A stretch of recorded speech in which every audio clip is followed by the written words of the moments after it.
Thanks, guys. First of all, I thought an outstanding job by our football team getting ready for this game. Things haven't been perfect, obviously, these last number of weeks, but throughout every practice, it came with energy in practice and worked hard, and I think they were prepared for this football game. So, hey, the goal was as simple as go 1-0. We're able to do that. I thought when we look at the football game, obviously Cody White has a tremendous day. Big catches, great catches, extra effort catches. Actually had one turned over, and he had the one that he had pulled away from in the end zone as well. But the work, he's on target, ran for pretty effectively. Elijah runs for 118 yards. Defensively, we played extremely well, shut him out. 0 for 11 on third down. And we knew we needed to contain the quarterback because the quarterback is a runner, Credit Rutgers, I think that they're an improved football team over the course of the season. They play hard, and they come to play. So, got a chance took a step forward today, so that was important. And I got a chance to play the number 6 next week, so we got to repeat this performance. So I'll take some questions. Mark, can you is it a bigger deal just to kind of get a win and get that good feeling back, or to be that one step closer to getting that bowl game? Or are they both kind of the same for you? Well, I think probably they're sort of both a little bit the same, but I think even more importantly might be just let's win one. We've had a tough stretch for reasons, and I think today we started 3 true freshman offensive linemen side by side. Dobbs, left tackle, J.D. playing left guard, and Max center. We started a true freshman wide receiver in Julian Barnett, and really a redshirt freshman in Elijah Collins. So, we start 5 true freshmen on offense, and that's uncommon, especially on the offensive line with true freshmen playing. So, it wasn't perfect, but I think some of the things that we're done very, very well out there. And others, you got to look at and got to be able to correct. We had some missed opportunities, but fortunate to get away with it. Mark, what's for you the emotion of seeing those guys be able to celebrate again after 2 months of kind of mired in this? Yeah, it's as I told them, and they're very, very proud of them because I keep talking about life lessons. I guess in football, I guess that's what you do. But things won't always go the way you want them to go, and they found a way to sort of get the monkey off their back a little bit, our back a little bit, and so yeah. We hadn't sang the fight song in a while, so it felt good. Was there a point in the game where you realized that these guys came to play and it wasn't going to be about the losing streak kind of leave you with their mentality or their... Yeah, I think from the outset, every single game we've come out fast. Every single game we've come out fast, but we have not been able to handle the adverse situations in the game as they progress through the game. Whether I got to credit the people who play and make plays too. But I thought we handled adversity today, and that was a big issue. You talked about the players celebrating. What does the win mean for you personally? 5 and 6 right now, and chance to have a, pretty much like we said in 2012, program win. You put so much into these things, you want them to go well, but sometimes they don't go as well as you want them to go. That's football. That's across this country. But you got to rally back, and I think as much as anything, it's about okay, what are we going to do next? And I thought today that was the message to our team. Okay, what are we going to do next? I thought today we responded. Mike talked earlier. Mike Tressel talked to us about the defense doing like there were times, unlike years before, where they get the head down a little bit and plays would happen. What was the difference today, and how important was it for that defense to come back and have kind of a complete 4 quarters like they did? I thought it was very important.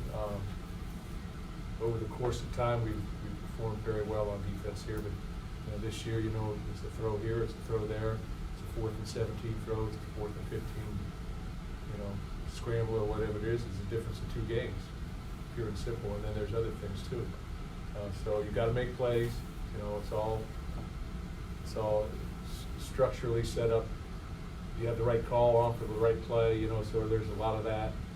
And then you got to be able to perform within the structure of that call. But again, our guys came out ready to play, and throughout the season, that's the way they've been. I've been very impressed with how we've handled them. We've got a lot of guys hurt. We didn't bring Tyler Higby, we didn't bring Luke Campbell on the trip. Matt Allen didn't play. A.J. Curry played very, very little. That's 4 offensive linemen. We got 3 of them still sitting at home. Kevin Jarvis and Cole Chewins, and I'm losing track. But that's 8 offensive linemen, 7 offensive. That's 8 offensive linemen we hang out today, and it's difficult to function. But credit our freshmen. Those guys are pretty good. Just to be playing and be able to make something happen. So, Mustafa got in as well today, so it's his first opportunity to really play in meaningful reps throughout the second half. I thought that was a positive as well. What was that breakdown there? Because that was something that it looked like you had a concerted plan at left tackle to get different guys in and out. We had 3 guys play left tackle today. So Dobbs played, and then we gave him a break, and then Khalifa played, and then also A.J. Curry played in the second half. Just didn't feel like his leg would hold up the whole game, so we wanted to play him. Was that just kind of soak them a little bit each and get them? No, that was out of necessity. There was no soaking. It was pretty good. How was Devontae coming into the game? The other freshmen had started before, but what did you think about him mentally coming in? And he didn't have a perfect game, but what did you think about Devontae? him? Yeah. Oh, he needs to get better, just like every other young player. There's a lot of movement. There's a variety of different fronts that you have to block and different pressures you have to be able to block, and you've got to be able to adapt to those things. So it's not as easy. It's not just brute force and athletic ability and athletic strength. You got to go to the right place at the right time with the right technique.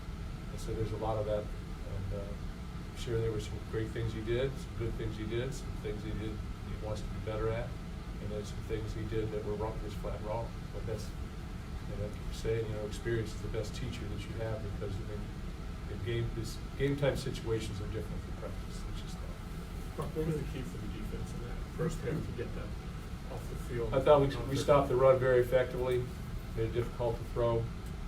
Pressured the quarterback, didn't sack him, but we collapsed the pocket. And that was the whole deal with pass rush. Make sure we try to collapse the pocket. It was more of a capture mentality with the quarterback, and make it difficult for him to throw down the field. I thought we did that, and then we had good coverage as well. Coach, you left a couple of field goals on the points on the field. Yeah. Let's talk about Coughlin. What does he have to do next week to get better against like a Maryland squad? Well, he's got to get about 1 inch. He's been 3 for 3. Is what we told him. But he's 2 out of 3 in the 1 hit, and then on 4th and 1 twice. We come up empty again. It was some type of structural thing up front, and then we had a pick in the end zone. It was almost another great catch by Cody. I thought Cody White played tremendously. Big catches. But really, when you look at our receiver coordinator, has 5 catches. Trey Mosley has a big catch. C.J. Hayes has a big 3rd down catch. I believe it's 3rd down big catch. And then even at the end of the game, Julian Barnett has a big catch. So those guys are growing up. They're very, very good players, and get deeper. How about Naylor on that drive at the end of the half? Some of the catches he made there in his first game back. Yeah, I think he probably had about 3 catches in a row or so. So we're just trying to work on that side of the field. First game back, so they'll respond more effectively. How much does the offense change, both with him in there and then with getting a push and getting some running traction with Elijah? Yeah, I think you want to always stay balanced. So again, we've got some things offensive line wise, whether it's pass protection or whether it's run stuff, that we've got to work through. So it's all inclusive. What we said is everybody's working to the same goal. Tyreek Thompson playing middle linebacker, Mike linebacker. What was the thought there? Well, we lost a great linebacker, as you guys know, in Bonsi, so we've sort of been working through it. It just depends on who we play, where we play people. I think that Noah Harvey, obviously Tyreek, and obviously Antoine from last week, they all play Mike, so we'll see who we play and how it fits best and make those decisions. But all 3 of those guys must probably play pretty effectively. So you wanted to have Simmons a little bit more on the outside because of the way Rutgers plays or anything, or you wanted Tyreek inside, a little more thump inside or something? I felt like based on the Michigan game, we needed to have Antoine back out there on the edge. You mentioned about Joe. Have you heard, is he for sure not going to play the rest of the year? His appeal has been denied. So I'll put that Did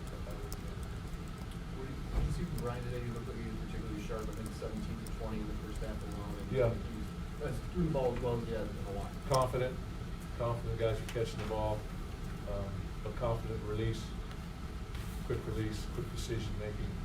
And like I said, really, I mean, it's 4 for 4 on throws in the end zone, really. I mean, he had the one pulled away from Cody, which is an outstanding defensive play. Got time for a couple more, I guess, 7.5. Yes, Mark, no, going into next week, I mean, you guys know that this isn't where you wanted to be. How do you keep them, because they showed today that they really want to get this bowl game, it appears. Yeah.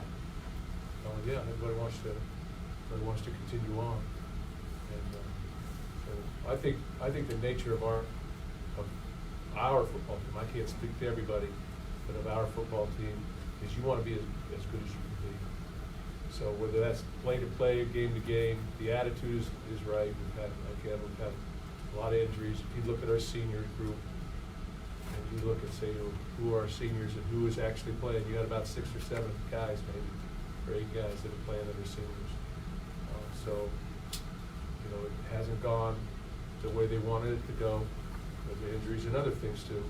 But they've stayed the course. And I think that at this point in time, as I said in the locker room, you know, first of all, very appreciative of how they've done things, but it's been I don't know if you want to call it an inspiration or you know, it's been I don't know, well, you know the words I'm trying to use here without saying inspiration, but you know, they've stayed the course and they come to practice and their attitude has been excellent. And as a coach, you appreciate that and want to recognize it. That's good. All right, thanks so much, Mark.